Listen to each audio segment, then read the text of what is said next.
तो बीपीएससी और विवादों का लगता है चोली दामन का रिश्ता है। कुछ होता है तो उसमें विवाद खड़े हो जाते हैं। अभी रिजल्ट आया है, इसमें भी कुछ विवाद हैं, जैसा अभ्यर्थी मुझे बता रहे हैं। अब कुछ बातें इसमें हुई हैं। एक तो है कि कट ऑफ काफ़ी ऊंचा गया है, जो थोड़ा मतलब असामान्य है, अनयूजुअल है।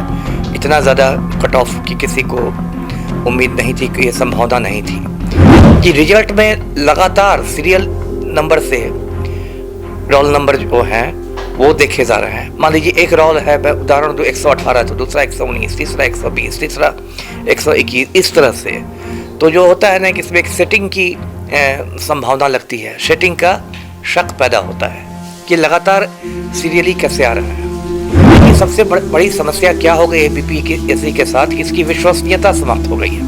बीपीएससी 67वीं का रिजल्ट आ गया, जिसके बाद लगातार युवाओं में आक्रोश है। युवाओं का यह साफ कहना है कि जिस तरीके से बीपीएससी की परीक्षा हुई है उसमें गलत हुआ है, कट ऑफ इतना नहीं जाना चाहिए। तो वहीं युवाओं का यह साफ कहना है कि धांधली सेटिंग भी हुई है। हमारे साथ बात करने के लिए पूर्व आईपीएस अमिताभ कुमार दास सर है, सर से बात करेंगे। सर, बीपीएससी 67वीं का रिजल्ट आ गया है, कैसे देखते हैं?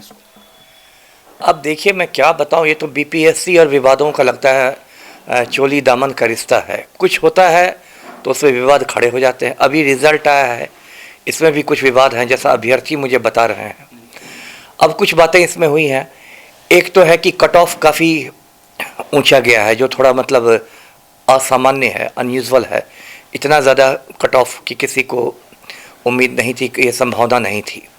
एक ये बात है, क्योंकि यदि बाकी भी लोक सेवा आयोग भी परीक्षा लेते हैं, राजस्थान लोक सेवा आयोग की परीक्षाएं होती है, यूपी लोक सेवा आयोग की परीक्षा या संघ लोक सेवा आयोग की परीक्षा, तो ये उस हिसाब से कट ऑफ कुछ ज़्यादा चौंकाने वाला है गया है।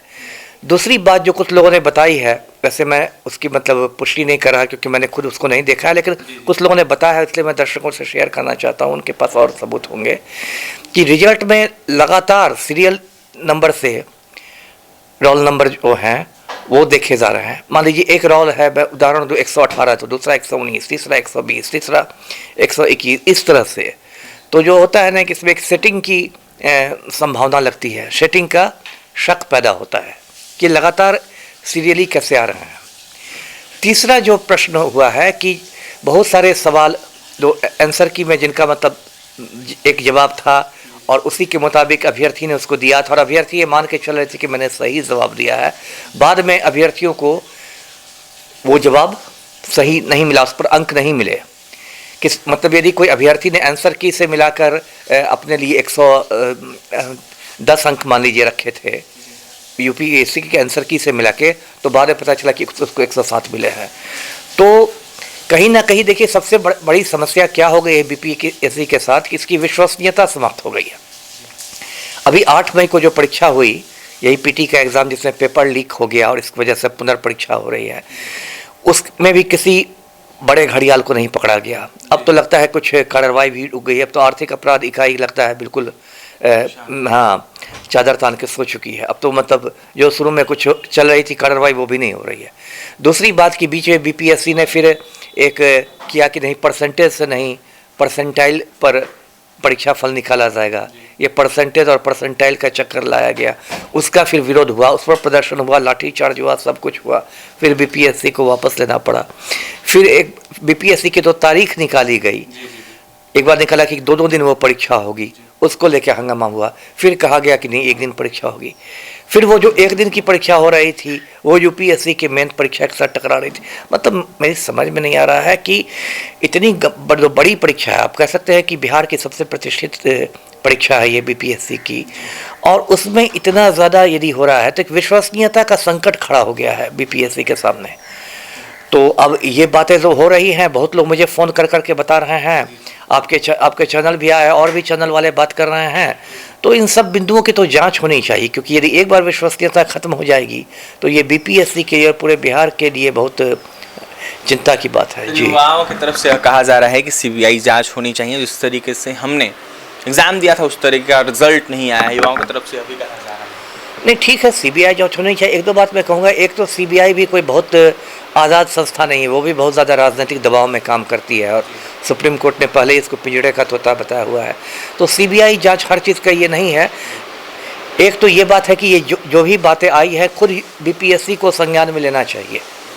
यदि ये तो बातें उठ रही है कि आंसर की में कुछ अलग जवाब थे और बाद में अंक देते समय कुछ अलग जवाब मिले, एक तो बीपीएससी को अपनी आंतरिक जांच होनी चाहिए। दूसरी बात क्या है कि जो न्यायालय है, न्यायालय का दरवाज़ा तो हर अभ्यर्थी के लिए खुला हुआ है। यदि उनके पास कुछ सबूत है, ठोस सबूत हैं, तो न्यायालय का दरवाज़ा खटखटाएं। विरोध करना हर व्यक्ति का हक है, बस विरोध शांतिपूर्ण होना चाहिए, कानूनी होना चाहिए, यही बात मैं कहूँगा। जी, अभ्यर्थियों की तरफ से विरोध किया जा रहा है, उन अभ्यर्थियों को क्या कुछ कहिएगा? पहली बात मैं हमेशा कहता हूँ कि विरोध हो तो शांतिपूर्ण हो, पीसफुल हो, है ना। तोड़ फोड़ और हिंसा को मैं कभी सही नहीं मानता। इसलिए पहली बात तो शांतिपूर्ण विरोध हो।